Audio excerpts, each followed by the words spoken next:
कौसल्या सुप्रजा रामः पूर्वा सन्ध्या प्रवर्तते।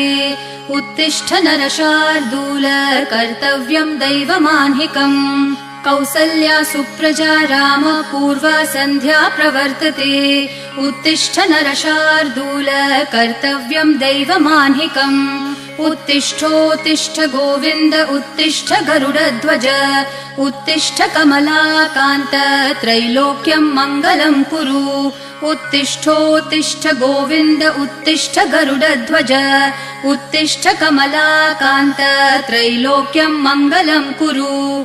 मातः समस्त जगताम् मधुकैटभारेः वक्षो विहारिणि मनोहर दिव्यमूर्ते। श्रीस्वामिनि श्रित जनप्रिय दानशीले। श्रीवेङ्कटेश दयिते तव सुप्रभातम्। मातः समस्त जगताम् मधुकैटभारेः वक्षो विहारिणि मनोहर दिव्यमूर्ते। श्रीस्वामिनि श्रित जनप्रिय दानशीले। श्रीवेङ्कटेश दयिते तव सुप्रभातम्। तव सुप्रभातमरविन्दलोचने भवतु प्रसन्न मुख चन्द्रमण्डले। विधिशङ्करेन्द्रवनिताभिरर्चिते वृषशैलनाथ दयिते दयानिधे। अत्र्यादि सप्तऋषयः समुपास्य सन्ध्याम् आकाश सिन्धु कमलानि मनोहराणि। आदाय पादयुगमर्चयितुम् प्रपन्नाः शेषाद्रिशेखर विभो तव सुप्रभातम्। पञ्चाननाब्ज भव षण्मुख वासवाद्याः त्रैविक्रमादिचरितम् विबुधास्तुवन्ति।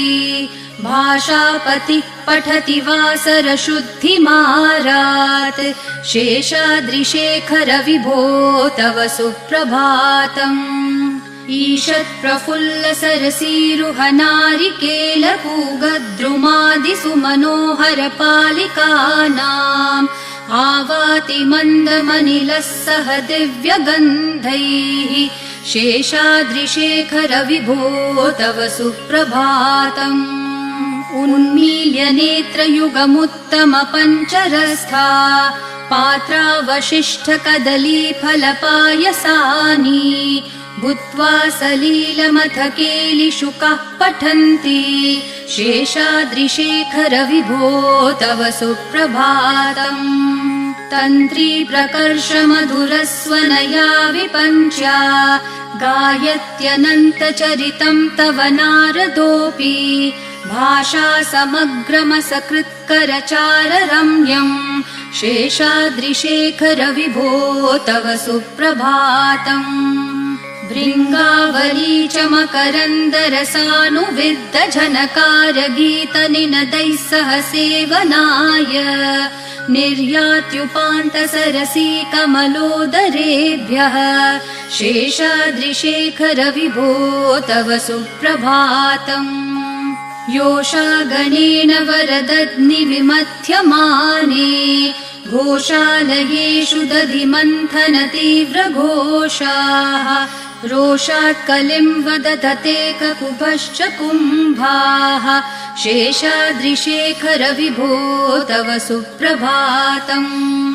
पद्मेशमित्र शतपत्र गतालिवर्गाः हर्तुम् श्रियम् कुवलयस्य निजाङ्गलक्ष्म्या भेरीनिनादमिव बिभ्रति तीव्रनादम् शेषाद्रिशेखर विभो तव सुप्रभातम्।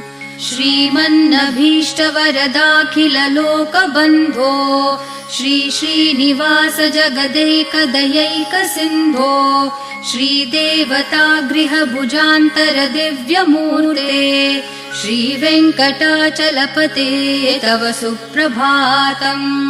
श्रीमन्नभीष्टवरदाखिल लोकबन्धो श्री श्रीनिवास जगदेकदयैक सिन्धो श्रीदेवतागृह भुजान्तर दिव्यमूर्ते श्रीवेङ्कटाचलपते तव सुप्रभातम्।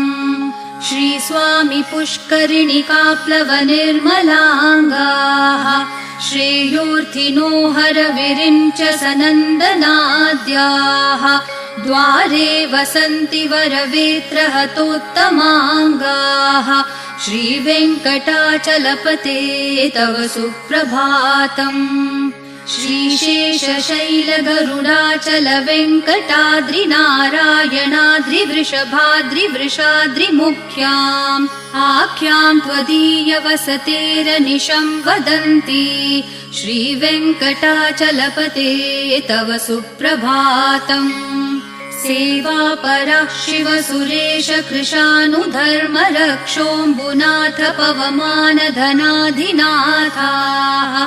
बद्धाञ्जलि प्रविलसन्निज शीर्षदेशाः श्रीवेङ्कटाचलपते तव सुप्रभातम् घाटेषु ते विहगराज मृगाधिराज नागाधिराज गजराज हयाधिराजाः स्वस्वाधिकारमहिमाधिकमर्थयन्ते श्रीवेङ्कटाचलपते तव सुप्रभातम् सूर्येन्दुभौमबुधवाक्पतिकाव्यसौरिस्वरभानुकेतुदिविशत्परिषत्प्रधानाः त्वद्दासदासचरमावधिदासदासाः श्रीवेङ्कटाचलपते तव सुप्रभातम् त्वत्पादधूलिभरितस्फुरितोत्तमाङ्गाः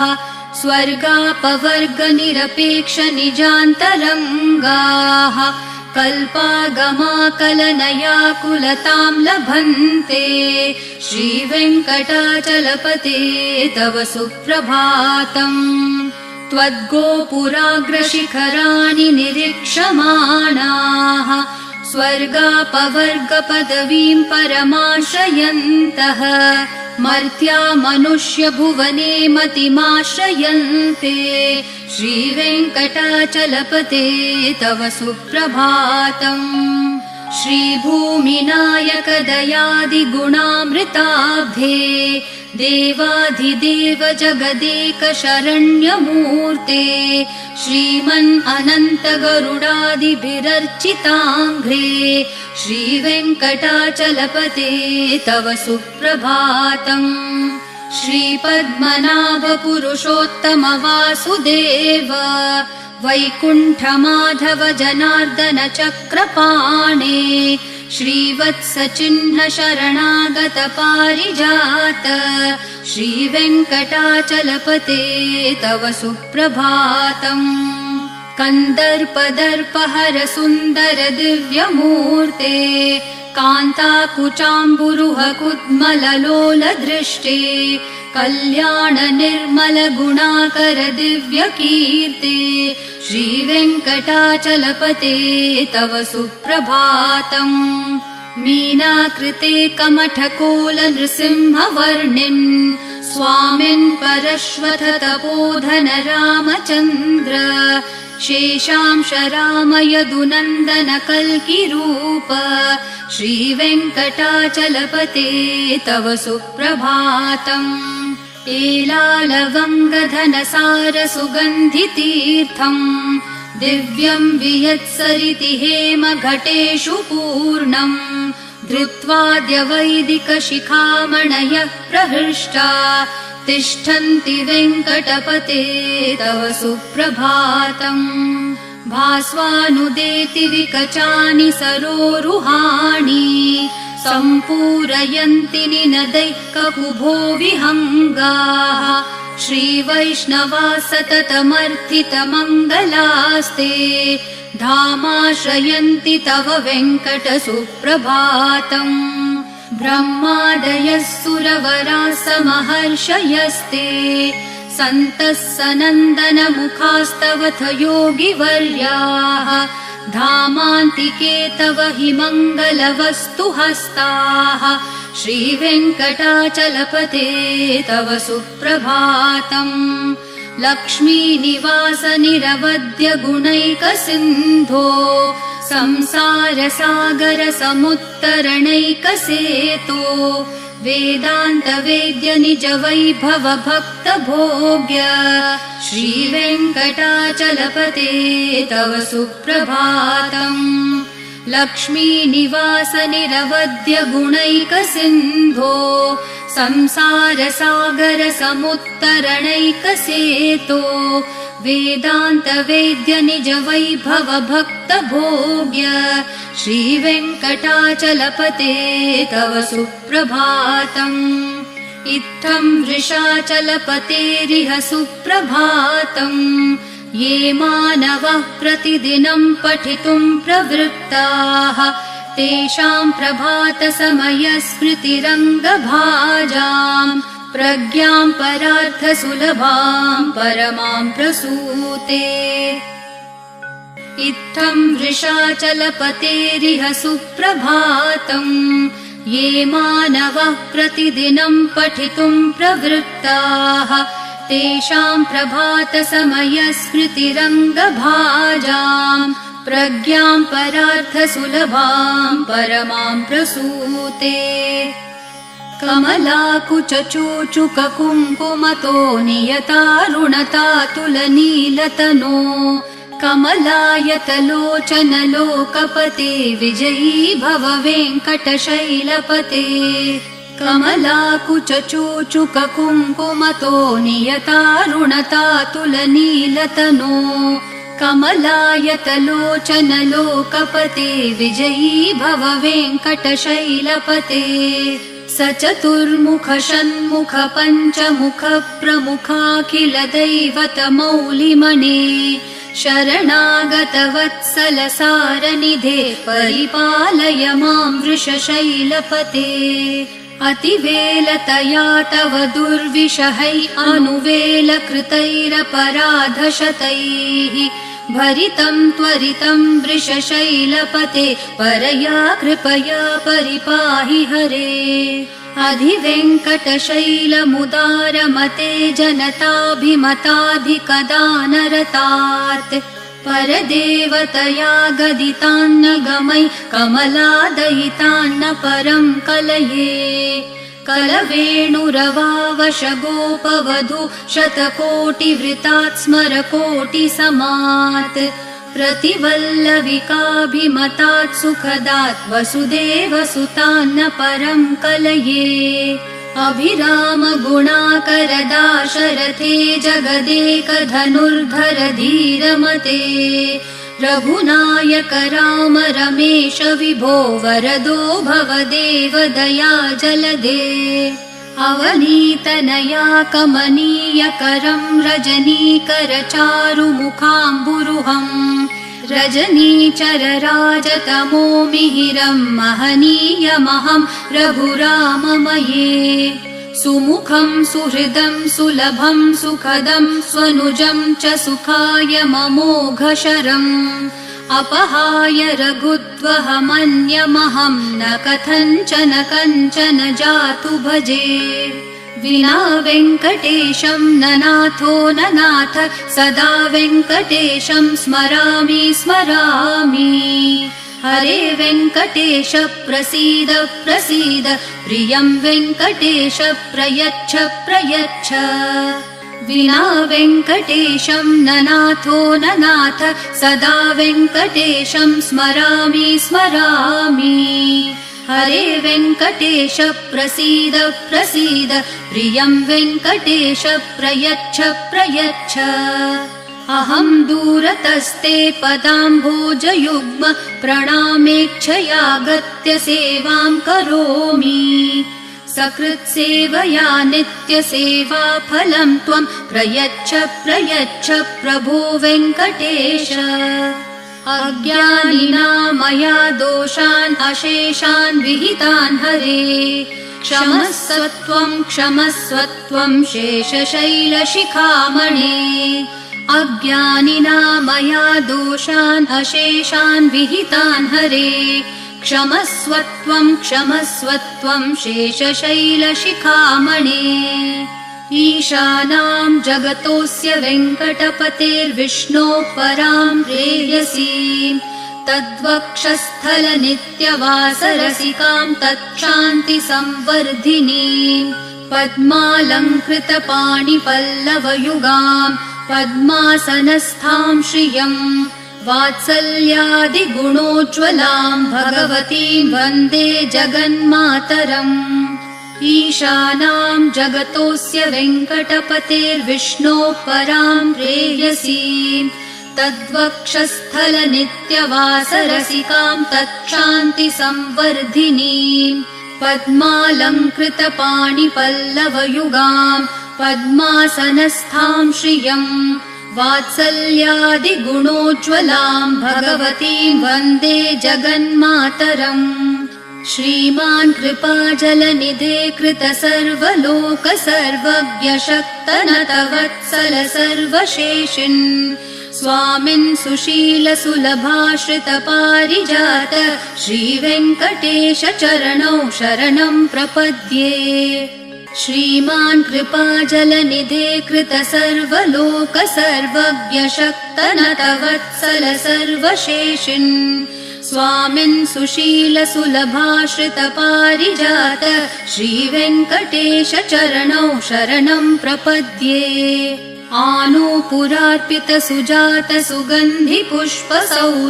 आनूपुरार्पितसुजातसुगन्धिपुष्पसौरभ्यसौरभकरौ समसन्निवेशौ सौम्यौ सदानुभवनेऽपि नवानुभाव्यौ श्रीवेङ्कटेश चरणौ शरणं प्रपद्ये सद्यो विकासि समुदित्वरसान्द्ररागः सौरभ्य निर्भर सरोरुह साम्यवार्ताम् सम्यक्षु साहसपदेषु विलेखयन्तौ श्रीवेङ्कटेश चरणौ शरणं प्रपद्ये रेखामयध्वज सुधाकलशातपत्रवज्राङ्कुशाम्बुरुहकल्पकशङ्खचक्रैः भव्यैरलङ्कृततलौ परतत्त्वचिह्नैः श्रीवेङ्कटेश चरणौ शरणं प्रपद्ये ताम्रोदरद्युतिपराजितपद्मरागौ ब्राह्मेर्महोभिरभिभूतमहेन्द्रनीलौ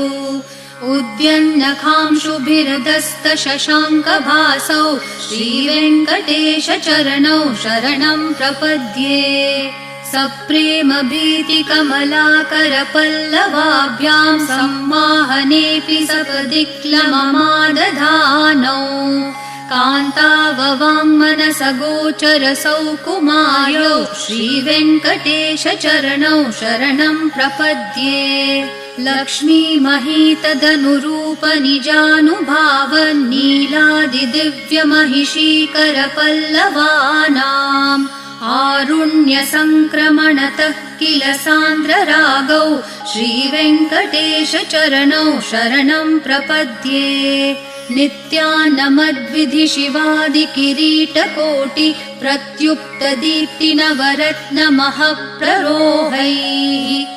नीराजनाविधिमुदारमुपादधानौ श्रीवेङ्कटेश चरणौ शरणं प्रपद्ये विष्णोपदे परम इत्युदितः प्रशंसो यौ मध्य उत्स इति भोग्यतयाप्युपातौ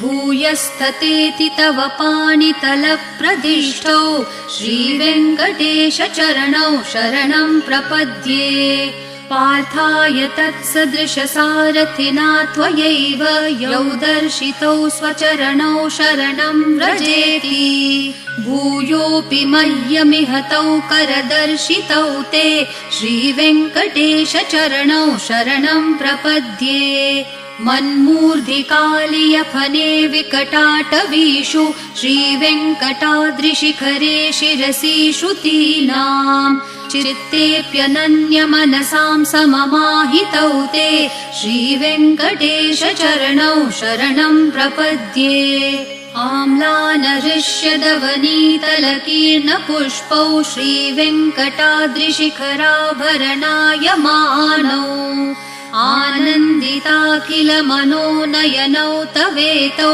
श्रीवेङ्कटेश चरणौ शरणं प्रपद्ये प्रायप्रपन्नजनता प्रथमावगाह्यो मातुस्तनाविविशिशोरमृतायमानौ प्राप्तौ परस्परतुलामतुलान्तरौ ते श्रीवेङ्कटेशचरणौ शरणं प्रपद्ये सत्त्वोत्तरै सततसेव्यपदाम्बुजेन संसारतारकदशार्द्रदृगञ्चलेन सौम्योपयन्तृमुनिना मम दर्शितौ ते श्रीवेङ्कटेशचरणौ शरणं प्रपद्ये सत्त्वोत्तरै सततसेव्यपदाम्बुजेन संसारतारकदशार्द्रदृगञ्चलेन सौम्योपयन्तृमुनिना मम दर्शितौ ते श्रीवेङ्कटेशचरणौ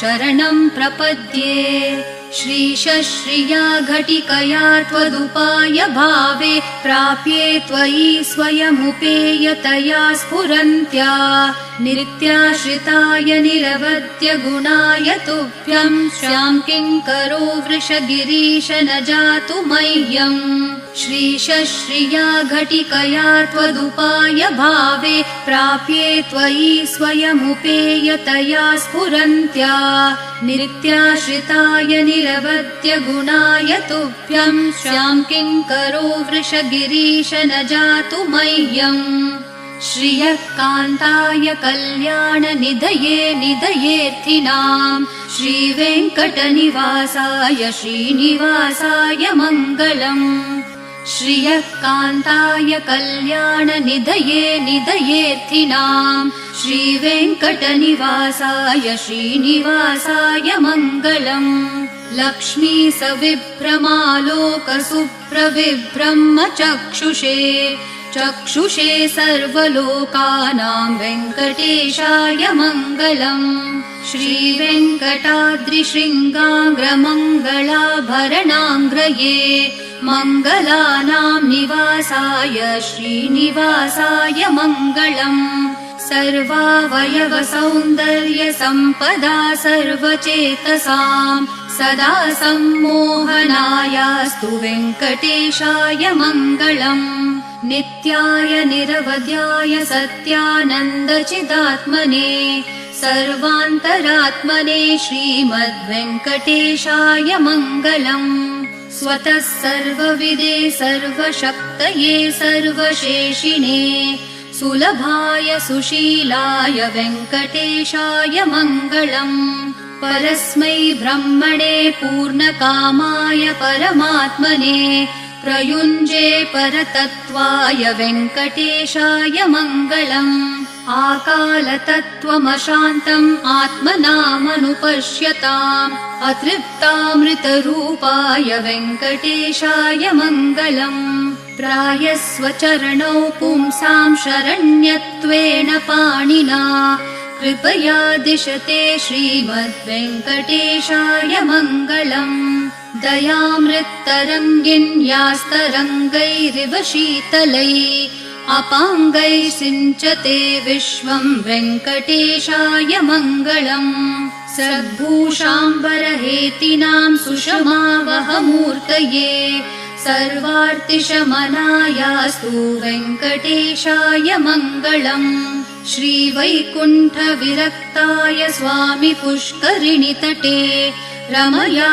रममाणाय वेङ्कटेशाय मङ्गलम् श्रीवैकुण्ठविरक्ताय स्वामि पुष्करिणीतटे रमया रममाणाय वेङ्कटेशाय मङ्गलम् श्रीमत्सुन्दरजामातृमुनिमानसवासिने सर्वलोकनिवासाय श्रीनिवासाय मङ्गलम् मङ्गलाशासनपरैर्मदाचार्य पुरोगमैः सर्वैश्च पूर्वैराचार्यैः सत्कृतायास्तु मङ्गलम्।